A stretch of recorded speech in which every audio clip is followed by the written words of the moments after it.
The element of space. Ananda, space has no shape and is discernible only where there is form. As Shravasti is far from the river, people of different castes, such as Kshatriya, Brahmin, Vaisya, Sudra, Bharadvaja, and Chandala, who come to live there, dig wells to find water. Each foot of earth is replaced by a foot of space, and 10 feet of earth by 10 feet of space, so that the shallowness or depth of each well corresponds with the amount of earth removed. Does this space come from the earth, from the digging, or from itself as such? Ananda, if space exists of itself, why, before the digging, was it not unobstructed by the earth? Why was there only earth without any space being seen there? If space comes from the earth, it should be seen to enter the well when the earth is being dug out. If only the earth is removed without space entering the well, how can space come from the earth? If earth is not excavated and space does not fill in the hole, both space and earth should be the same. Then why is not space dug out with the earth? If space comes from the digging, when the former is produced by the latter, no earth should be removed. If space does not come from the digging, why, when earth is being dug out, is space seen in the well? Think about all this and see where space comes from when a man uses his hands to dig earth to make a well. For digging and space are not in the same category, and can be neither mixed nor united, and it is absurd to suppose that space exists of itself, without coming from any cause. If space is perfectly all-embracing and essentially unmoving, you should know that it and the elements of earth, water, fire, and wind, which together are called the 5 elements, intermingle naturally and are merely the uncreated and unending Tathagata Store. Ananda, since your mind is deluded and you remain unaware of the real identity of the 4 elements in the Tathagata Store, you should look into space and see whether or not it comes or goes, or neither comes nor goes. You do not know that in the Tathagata Store, Bodhi and its opposite, the void, arise from the self-nature and are identical with each other, because the element of space is fundamentally pure and clean, embraces all, and manifests because the minds of living beings know and distinguish between things. The 10 quarters, Ananda, are like an empty pit filled with space, which, in accordance with the laws of karma, has no given place nor direction. Ignorant worldlings attribute this to cause, condition, and the state of the self as such, because their consciousnesses differentiate and discriminate without knowing that the language they use has no real meaning. The element of perception. Perception knows nothing by itself and only manifests through form and voidness. As you are now in Jetavana Park, you see light by day and darkness in the evening. At night there is light when the moon shines, and darkness when there is no moon. This light and darkness are discerned by the seeing, but is this seeing of the same nature as light, darkness, and the void, or not? Is it the same or different from them? Ananda, if the seeing is of the same nature as light, darkness, or the void, we come to this. As light and darkness alternate, and when there is one, the other disappears. Then, if the seeing is one with darkness, it should vanish when there is light, and vice versa. As the seeing disappears in both cases, why are light and darkness still seen? As they differ, it follows that the seeing is beyond creation and annihilation. If so, how can the seeing be the same as light and darkness? If the seeing is not of the same nature as light and darkness, try to find out what this seeing looks like apart from light, darkness, and the void, without which there can be no seeing, like the hair of a tortoise and the horns of a hare. As light, darkness, and the void differ, where can the seeing be? As light and darkness are in opposition, how can the seeing equate with them? If there is no seeing without light, darkness, and the void, how can it differ from them? If you try to separate the void from the seeing, you will not find their boundaries. If so, why are they not the same thing? When you see light and darkness, your seeing does not change, so why does it not differ from them?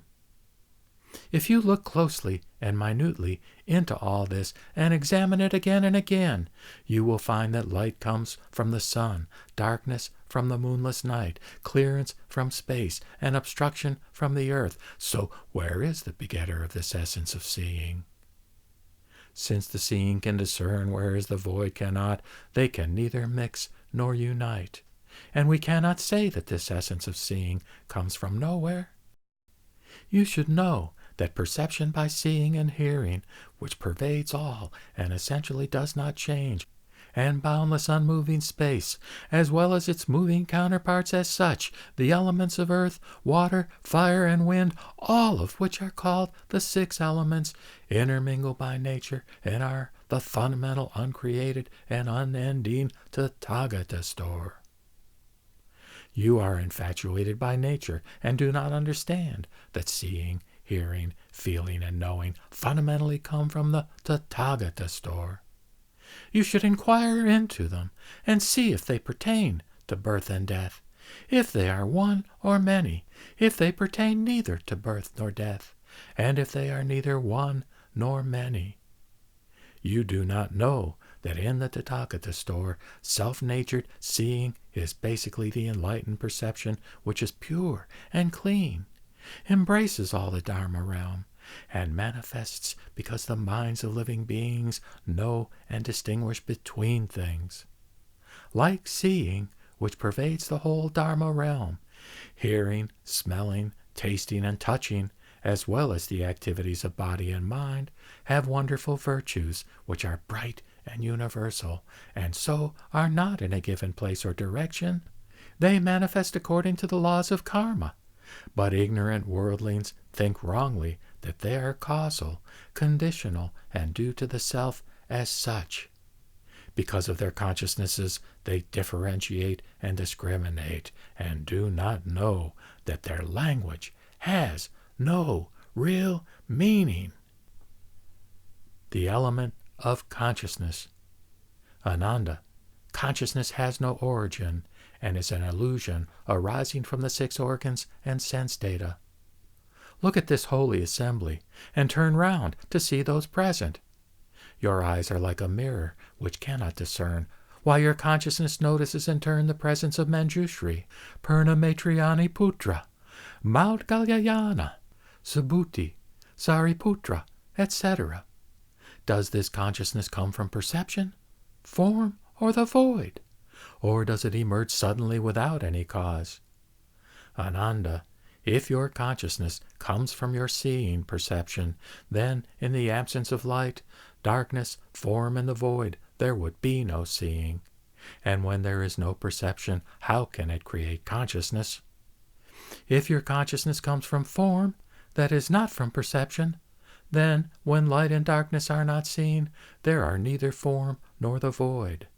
Then how can non-existing form create consciousness? If your consciousness comes from the void, that is neither from form nor perception, the absence of perception means also that of discernment, which implies the non-perception of light, darkness, form, and the void. And the absence of form is the end of all external causes. How then can your seeing, hearing, feeling, and knowing occur? Thus, without form and perception, consciousness, which comes from the void, simply does not exist. On the other hand, if it exists in the absence of objects, what can it discern? If your consciousness suddenly emerges without any cause, why cannot it discern the moon in the daytime? Now, look closely and minutely into all this. Your seeing perception depends on the pupils of your eyes meeting an external object, which is when there is form and is not when there is no form. These are the 4 causes, that is, the seeing, eyes, form, and voidness, from which consciousness arises. But which one of them creates consciousness? Since consciousness is always moving to differentiate, whereas perception is still, for it does not discriminate, they cannot mix and fuse together. Your hearing, feeling, and knowing are in the same category as your seeing, but your consciousness should still have a source. If this consciousness comes from nothing, you should know that perception by means of seeing, hearing, feeling, and knowing pervades everywhere, and comes not from any source. Moreover, with space, earth, water, fire, and wind, they are called the seven elements, the natures of which are real and intermingle freely, being but the uncreated and unending Tathagata Store. Ananda, because your mind is unsettled, you do not realize that the seeing and hearing that arouse consciousness comes fundamentally from the Tathagata Store. You should look into the consciousness inside the six entrances and see if they are the same or different, exist or not, are neither the same nor different, and neither exist nor not. For you do not realize that in the Tathagata Store, self-natured consciousness is the enlightened basic Bodhi, which embraces and pervades the whole Dharma realm, is not to be found in a given place or direction, and manifests according to the laws of karma. Ignorant worldlings think wrongly that it is causal, conditional, and due to the self as such, according to the way their consciousnesses differentiate and discriminate, while they do not know that the language they use has no real meaning.